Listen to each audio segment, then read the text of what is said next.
ওরে আস্তে আস্তে নামারে, অনেক দামি জিনিস রয়েছে। আপনি চিন্তা করবেন না বাবু, আমরা ওসব ভালো করে গুছিয়ে নামিয়ে দিচ্ছি। এই গায়ে নতুন বুঝি? আগে তো কোনোদিন আপনারে দেখিনি। হ্যাঁ, আমি এই গ্রামে নতুন। এই তো এই বাড়িটা কম দামে পেয়ে গেলাম, তাই কিনে নিয়েছি। তা বেশ করেছেন। আমাদের কমলপুর গ্রাম কিন্তু খুব ভালো বাবু। আসলে কি বলতো, আমি হলাম গিয়ে ভব ঘুরে মানুষ। এক জায়গায় আমার বেশি দিন মন টেকে না। দেখি এখানে কতদিন ভালো লাগে। আগে না করতাম, আমাদের গ্রাম অতি মনোরম জায়গা। একবার কেউ এখানে এলে আর যেতে চায় না। আপনার থাকুন, মন বসে যাবে।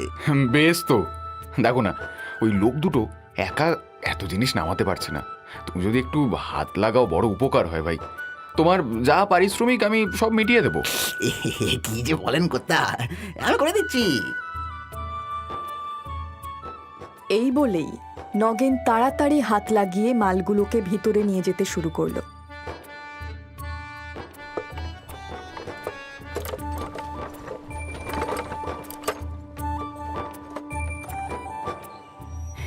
এই নিন কর্তা, এই সব জিনিস ঘরে ঢুকিয়ে দিচ্ছি। ঠিক আছে তো? সত্যি তুমি আমার বড় উপকার করলে নগেন। এই নাও, এটা রাখো। এ বাবা, এ কি করছেন কর্তা? আপনি আমাদের গ্রামে সবে এসেছেন, আপনি আমাদের অতিথি। আমি কিছুতেই টাকা নিতে পারবো না। আরে বাবা, তা বললে কি হয়? তুমি এতক্ষণ ধরে কাজ করলে, তার বিনিময়ে কিছু নেবে না? আমার মাফ করবেন বাবু, আমি পারবো না। আচ্ছা আচ্ছা, বেশ বেশ, তাহলে এই বেলা না হয় এখানে খেয়ে যাও। তা বলছি, তোমার বাড়ি কোথায় আর কি কাজ করো তুমি? আর কাজ, একটা কাজের জন্যই তো নয় ঘুরছি বাবু। বর্ষাকালে কারোর না কারোর জমিতে চাষের কাজ জুটে যায়, কিন্তু বাকি সময় এই বড্ড সমস্যা হয়। এই কোনো দিন একবেলা কিছু জোটে, কোনো দিন কিছুই না। আরে এ তো না চাইতেই জল পেয়ে গেলাম। আমিও ভাবছিলাম একটা লোক পেলে মন্দ হয় না। তা তুমি আমার কাছেই কাজ করো না, আমি তোমায় বেতন দেবো। আপনি আপনি আমায় কাজে দেবেন বাবু? হ্যাঁ, আমি রান্না বান্না, ঘরের কাজ, বাজার করা সব পারি, সব করে দেবো বাবু। বেশ বেশ বেশ বেশ, তবে তাই হোক। একটু নিজের মতন করেই সবটা দেখে নিও, কেমন? এইভাবেই শুরু হলো নরেন্দ্র আর নগেনের প্রথম আলাপ। ধীরে ধীরে নগেন নরেন্দ্রের ঘরের সমস্ত কাজ গুছিয়ে করে দিল। নরেন্দ্র দিন রাত অবসর যাপন করে, বই পড়ে আর ঘুরে বেড়ায়। একদিন নরেন্দ্র খেতে বসেছে, এখন নগেনই ওর রান্নাবান্না করে দেয়। কর্তা, এই খবর শুনেছেন? এই গ্রামে নাকি এক নতুন আতঙ্ক শুরু হয়েছে। পরশুদিন রাতে পুকুর পাড়ে ঘোষালদের এই ছোট ছেলের পেট কাটা লাশ পাওয়া গেছে, বুঝলেন? কি বলিস কি রে? কোনো হিংস্র পশুর হামলা হলো নাকি? আগে কর্তা, আমাদের গ্রামের আশেপাশে তো কোনো জঙ্গল নেই যে পশু আসবে। তাছাড়া আগে তো কখনো এমন হয়নি। এই লোকে বলছে নাকি কোনো নরখাতকের কাজ, বুঝলেন? বাবা, আমার তো শুনেই ভয় লাগছে রে। কোথাও একটু শান্তির খোঁজে এলাম, আর এখন কি সব শুনছি। তা যাদের পরিবার আছে তাদের তো আরো চিন্তা। হ্যাঁ, ওই জন্যই তো আমি ভাবনায় শেষ হয়ে যাচ্ছি কর্তা। ঘরে বউ একা থাকে সারা দিন, রাতে আমি একা ফিরি, কি জানি কখন কি হয়। তুই যখন এত দুর্ভাবনা করছিস, তখন একটা কাজ কর, তোর বউকেও বরং এখানে নিয়ে আয়। পেছনের ঘরে দুজনে থাকবি তাহলে, আর তোকেও রাতে ফিরে যেতে হবে না। আপনাকে যে কি বলে ধন্যবাদ দেবো জানি না। এই বউ এখানে থাকলে আমিও শান্তি পাবো আর কি, বুঝলেন? নগেন সেদিনই তার স্ত্রী মালতীকে নিয়ে নরেন্দ্রর বাড়িতে চলে এলো। এদিকে গ্রামে মৃত্যুর খবর যেন ক্রমশ বেড়ে চলেছে। কখনো ঘোষপাড়ায়, আবার কখনো মিত্তির পাড়ায় মানুষের বীভৎস রক্তাক্ত দেহ পড়ে থাকতে দেখা যাচ্ছে। কিন্তু কে বা কারা কেন এমন করছে সেটা কেউই বুঝতে পারছে না। মালতী, গ্রামের অবস্থা মোটেই ভালো নয়। কইতা নিজের খেয়ালে থাকেন, তুমি কিন্তু দরজা খুলবে না, হ্যাঁ? আরে বাবা, তুমি এত চিন্তা করো না গো, আমি সতর্ক থাকবো। না, আসলে চারদিকে যা হচ্ছে কেন জানি আমার খুব আতঙ্ক হচ্ছে, বুঝলে? এই আগে তো কখনো এমনটা হয়নি। এই তুমি খগেন মিত্তিরের দেহখানা দেখেছিলে? ও বাবা, কি ভয়ঙ্কর! ভোলানাথ, ভোলানাথ, রক্ষে করো বাবা, রক্ষে করো। নাও এবার শুয়ে পড়ো দেখি, অনেক রাত হলো তো।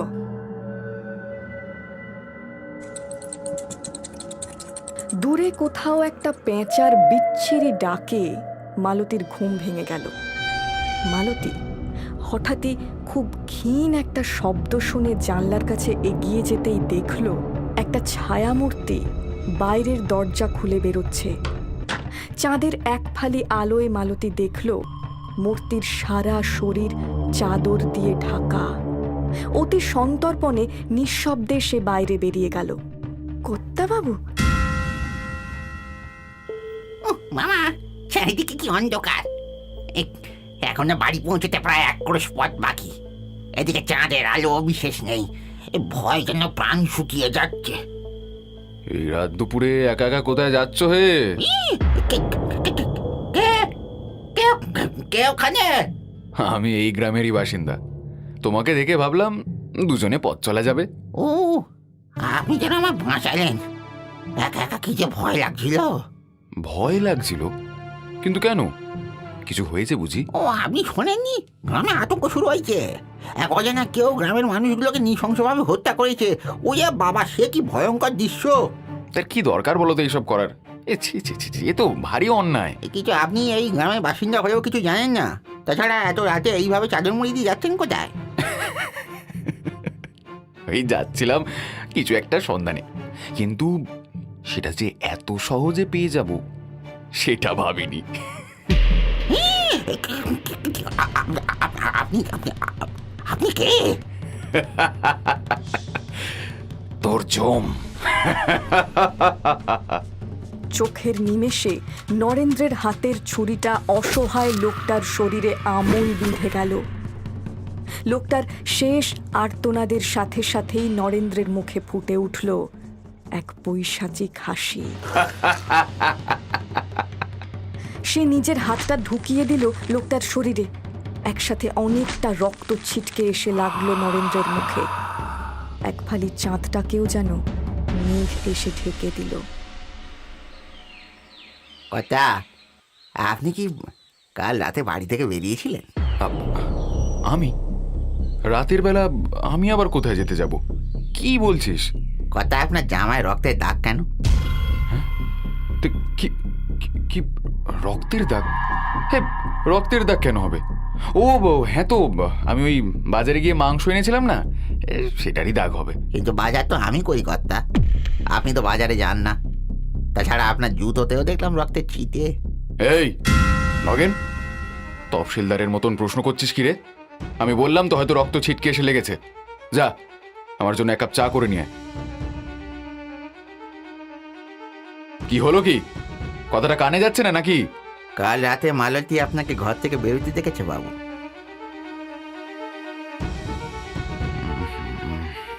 বিষয় জটিল হচ্ছে নরেন্দ্র। পরদিন নগেনের মরা কান্নার তীব্র শব্দে নরেন্দ্রের ঘুম ভাঙল। সে ধড়ফড় করে উঠে বাইরে বেরিয়ে দেখল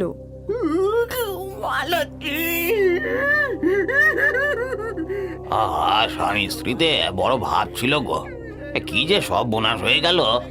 আহা, মালতী বড় ভালো ছিল। কি জানি কোন দিন আমাদের সময় ঘনিয়ে আসবে। নগেন রে, একটু শান্ত হ বাবা, নিজেকে সামলা। কি করে শান্ত হবো বলতে পারো? মালতী ছাড়া আমার যে কেউই নেই। বলেছিলাম ওকে আমি সাবধান থাকতে, কিন্তু ও শুনলো না।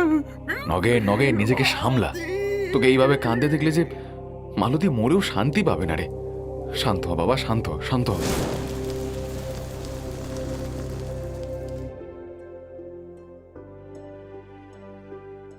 নগেন, দেখতে দেখতে 1 মাস হয়ে গেল। এবার একটু স্বাভাবিক জীবনে ফের। আমার জীবনটায় যে স্বাভাবিক রইল না কর্তা। মালতী যেন আমার সব হাসি খুশি নিয়ে চলে গেল। নগেন, আমার আর এখানে ভালো লাগছে না রে। এই মৃত্যু মিছিল দেখতে দেখতে আমি বড়ই ক্লান্ত হয়ে গেছি। এবারে আবার বেরিয়ে পড়তে হবে আমায়।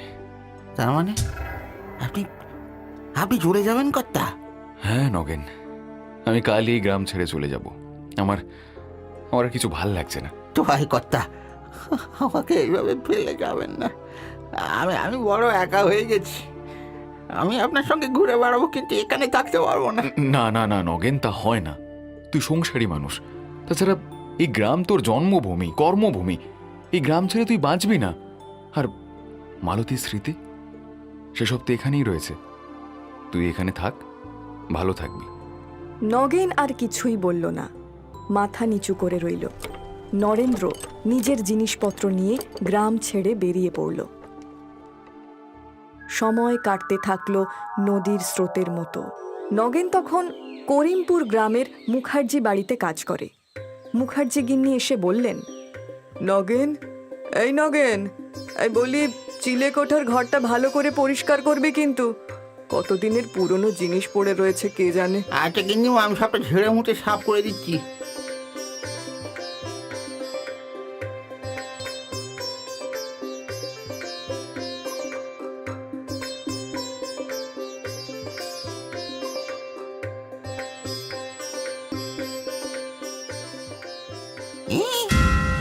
কি করে সম্ভব? এই যে কর্তাবাবুর ছবি, সেই এক মুখ, এক রং, চেহারা যেন একরকম রয়েছে, কিন্তু মুখুজ্জে বাড়িতে কর্তাবাবুর ছবি এলো কি করে? হ্যাঁ, না না না না, আমাকে কোনো গিন্নিমাকে জিজ্ঞেস করতে হবে। ওমা, এর মধ্যে তো সব পরিষ্কার করা হয়ে গেল। আমি যে বললাম সবটা ভালো করে করবি। ও গিন্নিমা, আমার কাজ হয়নি। আমি একটা কথা জিজ্ঞেস করার জন্য ছুটে এলাম, বুঝলেন? বলছি, এটা কার ছবি? ও, এইটা এইটা তো আমাদের এই গ্রামে একবার এক ভদ্রলোক এসেছিলেন। নামটা কি যেন ছিল, মনে পড়ছে না ঠিক। এই আজ থেকে 30 বছর আগের কথা তো। তখন আমরা খুব ছোট। কি, তখন আপনি ছোট ছিলেন? কিন্তু আমি যখন কর্তাবাবুকে দেখেছিলাম, তার চেহারা যে হুবহু একই রকম ছিল। কি করে সম্ভব? এই হ্যাঁ হ্যাঁ, তাপস কাকু, বুঝলি? মনে পড়েছে। তার নাম ছিল তাপস। আমাকে আর বোনকে বড় ভালোবাসতো কাকু। মিষ্টি বিস্কুট কিনে দিত। এই তখনই এই ছবিটা তোলা হয়েছিল। হ্যাঁ, তারপরে তারপরে কি হলো? সেই সময় আমাদের গ্রামে হঠাৎ করেই এক অদ্ভুত আতঙ্ক সৃষ্টি হয়। কোনো অদৃশ্য শক্তি যেন মানুষকে নৃশংসভাবে হত্যা করতে থাকে। মানুষকে মেরে তার বুক চিরে নাড়ি ভুঁড়ি বের করে নিত।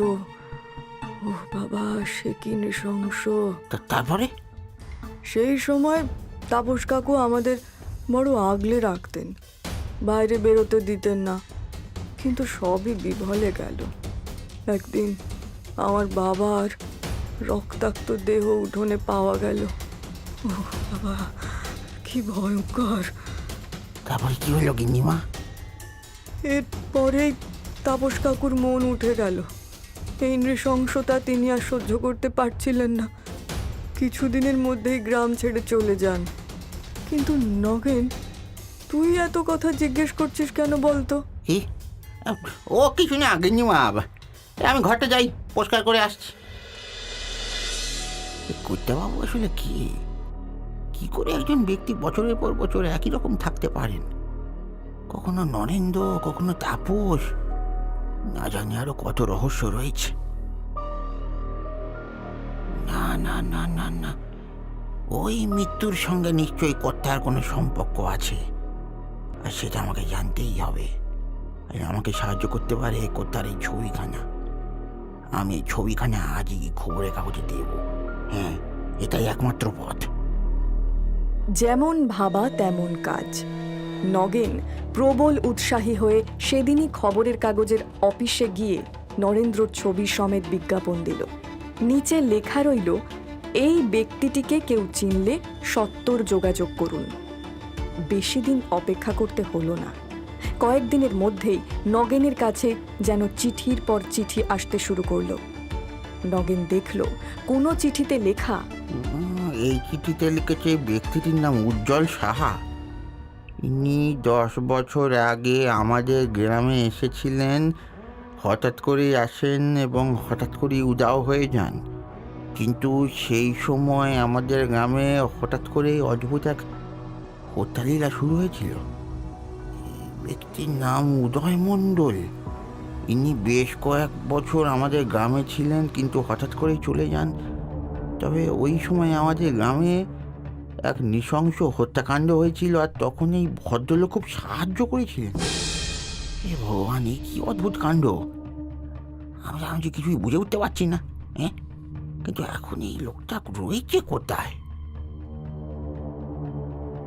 এই ভদ্রলোকের নাম হরেন সামন্ত। ইনি বর্তমানে আমাদের গ্রাম হরিপুরের উত্তর প্রান্তের এক বাড়িতে বাস করছেন, কিন্তু এই বিজ্ঞাপনের কারণ কি সেটা তো বুঝলাম না, কারণ ইনি অত্যন্ত সজ্জন ব্যক্তি। না না না না না না, এই মানুষ মারার খেলা এবার তোমাকে বন্ধ করতে হবে কর্তা। আমি তোমার খেলা ধরে ফেলেছি।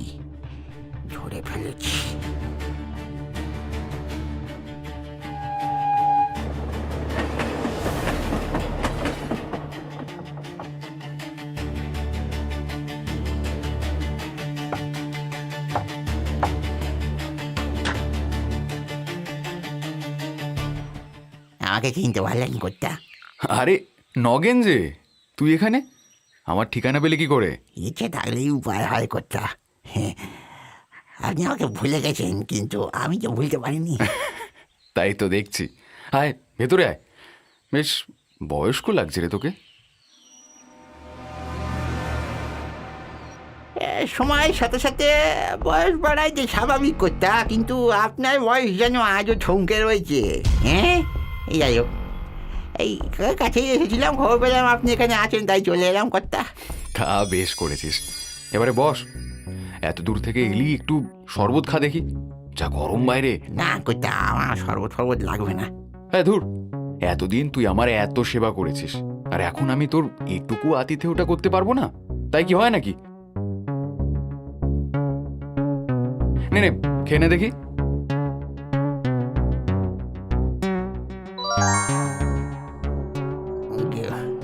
এরকম লাগছে কেন? মনে হচ্ছে কেন? ঘর অন্ধকার। নগেন ধীরে ধীরে চোখ খুলতেই দেখল নরেন্দ্র ঘরের মধ্যে পায়চারি করছে। ঘরের মধ্যেখানে রাখা টেবিলের উপরে একটা মোমবাতি চলছে। বাহ বাহ বাহ বাহ, এই তো দিব্যি জ্ঞান ফিরেছে। আমি আবার চিন্তা করছিলাম যে শরবতে আবার ওষুধের পরিমাণ বেশি হয়ে যায়নি তো? আপনি আমার শরবতে ওষুধ মিশিয়েছিলেন কর্তা?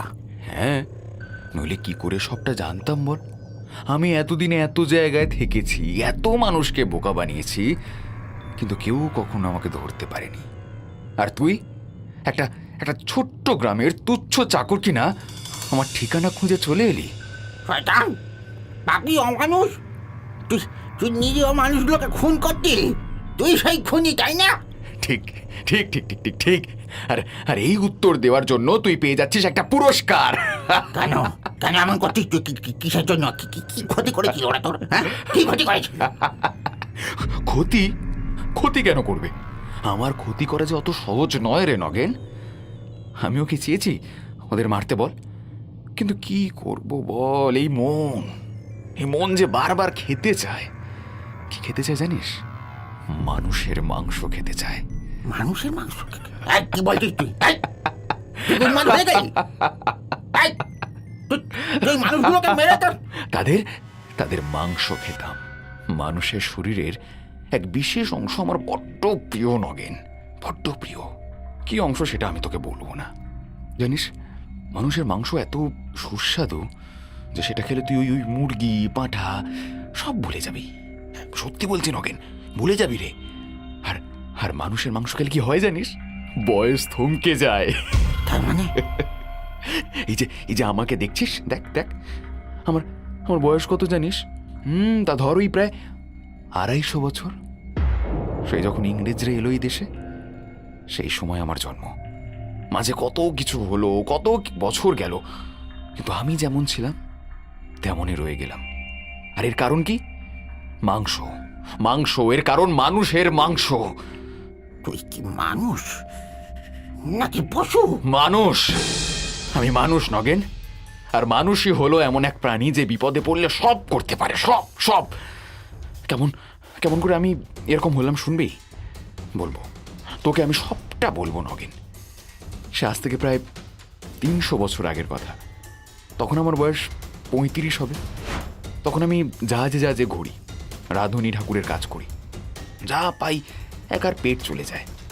সেইবার আমরা গেলাম পশ্চিমের দিকে, মাঝ সমুদ্র। হঠাৎই উঠল এক বিশাল ঝড়। ঝড়ের দাপটে জাহাজ উল্টে গিয়ে এক নির্জন দ্বীপে গিয়ে পড়ল। জাহাজে তখন আমরা 6 জন রয়েছি, কিন্তু খাবার কিচ্ছু নেই। প্রথম কয়েকদিন ঘাস, ফল, পাতা সব খেলাম, কিন্তু যত দিন কাটতে থাকলো দ্বীপে যেটুকু খাবার ছিল তাও শেষ হয়ে গেল। আর তারপরে শুরু হলো বেঁচে থাকার লড়াই। আজকে 1 মাস হয়ে গেল আমরা এখানে আটকে রয়েছি। দ্বীপের যত সামান্য গাছপাতা যা ছিল সব শেষ হয়ে গেছে। শরীর যেন অবশ হয়ে আসছে। এবারে বেঁচে থাকতে হলে শুধু একটাই পথ অবশিষ্ট রয়েছে। সেটা সেটা কি? যেইভাবে সবলরা দুর্বলদেরকে শিকার করে বেঁচে থাকে, আমাদেরও তাই করতে হবে। ওই দেখো জয়রামকে, ওই আমাদের মধ্যে সবচেয়ে দুর্বল। আর ওই হবে আমাদের প্রথম শিকার। বাকি 5 জন মিলে ঝাঁপিয়ে পড়ল ওর উপরে। মুহূর্তের মধ্যে সকলে জয়রামকে এত মার মারতে শুরু করলো যে তার দুর্বল শরীর এই অত্যাচার সহ্য করতে পারল না। সে আর্তনাদ করল, আমাকে ছেড়ে দাও, আমাকে বেরো না। আমাদের বেঁচে থাকার জন্য তোমাকে মারতেই হবে। ছড়ে নিয়ে আয়, ছড়ে নিয়ে আয়। আজ কতদিন পরে খাবো, খাবার খাবো। ইয়া! খাবো খাবো, হ্যাঁ, খাবো খাবো, পেট ভরে খাবো। এইভাবেই জয়রাম হলো আমাদের প্রথম শিকার। জয়রামের মাংস সকলে মিলে ছিঁড়ে খেয়ে যেন আমাদের শরীরে এক ফুর্তি এসে গেল। মনে হলো আরো কয়েকদিনের জন্য যেন পরমায়ু পেলাম। কিন্তু পেট হলো পাপি, জানিস নগেন। এর এর কি শান্তি আছে? দেখতে দেখতে আমরা কেবল 3 জন রইলাম, কিন্তু জানি না এরপরে কে কার খাবারে পরিণত হবে। কিন্তু তখনই ঘটল এক চমৎকার। একদল বণিক সেই দ্বীপের কাছে আমাদের জাহাজের ভগ্নাংশ দেখে আমাদের 3 জনকে উদ্ধার করলো। মানব সমাজে তো ফিরে এলাম, কিন্তু মানুষের মাংসের স্বাদ আমার মুখে লেগে রইল। আমি দেখলাম আমার বয়স যেন থমকে গেছে। বুঝলাম এই সবই ওই মাংসের গুণ। তারপর থেকে আমি এইভাবে ছুটে বেড়াচ্ছি। তার মানে তুই ইচ্ছা করে কিছুদিন এক গ্রামে থাকতিস, আর সেখানে মানুষের মৃত্যু মিছিল যখন অত্যধিক বেড়ে যায় তখন সেই গ্রাম ছেড়ে চলে যাস? ঠিক, একদম ঠিক। কিন্তু তোর বউটা বড্ড বেশি চালাকি করতে গেছিল। ও আমার উপর নজর রাখছিল, ভেবেছিল লোকের কাছে আমার ভালো মানুষের মুখোশ খুলে দেবে। তাই তো সেই রাতেই ওকে মেরে ফেলতে হলো। তুই আমার মালতীকে মেরেছিস, তোকে আমি ছাড়বো না। নরপিশাচ জানোয়ার। এত রাগ ভালো নয় নগেন। তুই তোর বউয়ের জন্য খুব দুঃখ পাস বল। তোর এই দুঃখ আজ আমি শেষ করে দেবো, ঠিক আছে বাবা? এই যে বলে না নিয়তির ডাক, সেই নিয়তির ডাকি তুই আজ নিজের মৃত্যুর কাছে এসেছিস। তুই আমাকে? চাইনি রে, আমি তো চাইনি, কিন্তু কি করব? তুই আমার সব রহস্য জেনে গিয়েছিস। আর এবার তো তোর একমাত্র পথ হলো মৃত্যু। আর তারপরে তোর মাংস দিয়ে আমি আবার যৌবন লাভ করব। এবার তোর পালা নগেন, তোর। নরেন্দ্র বাঘের মতো নগেনের দিকে আসতেই নগেন চেয়ার নিয়ে উঠে দাঁড়ালো। মুহূর্তের মধ্যেই টেবিলে ধাক্কা লাগতেই টেবিলে জ্বলতে থাকা মোমবাতি উল্টে গেল, আর সেটা গিয়ে পড়ল নরেন্দ্রের গায়ে। নিমেষের মধ্যে জ্বলে উঠল আগুন। আগুন আগুন আগুন! নগেন আগুন নিভিয়ে দে নগেন। কোনোদিন না শয়তান, এতদিনে তোর পাপের ঘোড়া পূরণ হয়েছে। তোর মতো নরপিশাচ অভিশাপ কিন্তু শেষ হবে আজকেই, শেষ হবে। নগেন বাঁচা আমায়। নগেন নরেন্দ্রের বাড়ি থেকে বেরিয়ে বাইরে থেকে আটকে দিল। ও জানে নরেন্দ্রের মাধ্যমে শুধু একটা নরখাদক নয়, জ্বলে ভস্ম হবে এক খুনি, যে বেঁচে থাকলে নিরীহ মানুষের উপরে নেমে আসবে এক অভিশাপ। নরেন্দ্র আগুনে পুড়ে শেষ হয়ে যায়।